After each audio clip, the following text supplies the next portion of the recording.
गुरु फूलचंद महाविद्यालय के शिक्षा संकाय की तरफ से आप सभी को परीक्षा के दृष्टिगत पूर्व वर्षों के प्रश्न पत्र उपलब्ध कराए जा रहे हैं और उसी क्रम में हम आज बात करेंगे एमएड थर्ड सेमेस्टर के पहले प्रश्न पत्र के बारे में जो एजुकेशन टेक्नोलॉजी एवं आईसीटी से संबंधित है।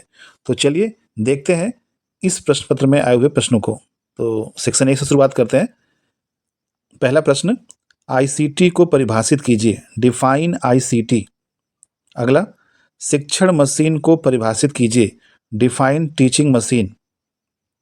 अगला प्रश्न, ओईआर ओपन एजुकेशनल रिसोर्स को परिभाषित कीजिए। संप्रेषण के अवयवों को लिखिए, write the components of communication.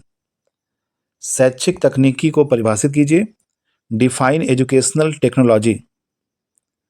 What do you mean by ETV, ETV से आप क्या समझते हो। मल्टीमीडिया को शैक्षिक स्रोत के रूप में परिभाषित कीजिए, define multimedia as educational source. अभिक्रमित अधिगम अनुदेशन के पीछे के दर्शन को लिखिए, write the philosophy behind programmed learning instruction.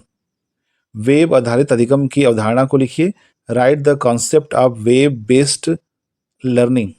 और अंतिम प्रश्न, अधिगम सहायक सुविधाओं की अवधारणा को लिखिए, write the concept of learner support services. अब बढ़ते हैं सेक्शन बी की तरफ, जिसमें पहला प्रश्न है, शैक्षिक तकनीकी एजुकेशनल टेक्नोलॉजी की अवधारणा को इसके विभिन्न उपागमों के साथ विवेचित कीजिए, या मल्टीमीडिया के विभिन्न उपागमों वेरियस अप्रोचेस को विवेचित कीजिए। अगला प्रश्न, शिक्षण के स्तरों लेवल्स ऑफ टीचिंग को विस्तार से बताइए, या शिक्षण की अवस्थाओं स्टेजेस ऑफ टीचिंग को विस्तार से बताइए। अगला प्रश्न, शिक्षण व्यवहार के परिवर्धन में सूक्ष्म शिक्षण क्यों आवश्यक है, why micro teaching is essential in modification of teaching behaviour. या ओडीएलएस की अवधारणा को विवेचित कीजिए, ओडीएलएस में आईसीटी की भूमिका को लिखिए। अगला प्रश्न, अध्यापक केंद्रित टीचर सेंटर्ड एवं अधिगमकर्ता केंद्रित लर्नर सेंटर्ड शिक्षण शास्त्र में आईसीटी की भूमिका को बताइए। और लघुत्तरी का अंतिम प्रश्न, मल्टीमीडिया पैकेजेस के विकासात्मक प्रक्रिया को विवेचित कीजिए। ब्लेंडेड अधिगम की अवधारणा को विस्तार से बताइए, या शिक्षण व्यवहार परिवर्धन में फ्लेंडर अंतःक्रिया विश्लेषण की भूमिका का उल्लेख कीजिए। अब बढ़ते हैं सेक्शन सी की तरफ, जो दीर्घोत्तरीय प्रश्न संबंधित है। और इसमें पहला प्रश्न, शैक्षिक तकनीकी के सैद्धांतिक आधारों को विस्तार से समझाइए।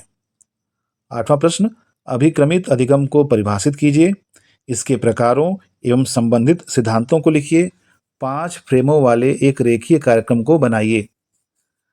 अगला प्रश्न, अनुदेशनात्मक प्रणाली इंस्ट्रक्शनल सिस्टम्स को परिभाषित कीजिए, अनुदेशनात्मक प्रणाली प्रारूप के पदों को भी लिखिए।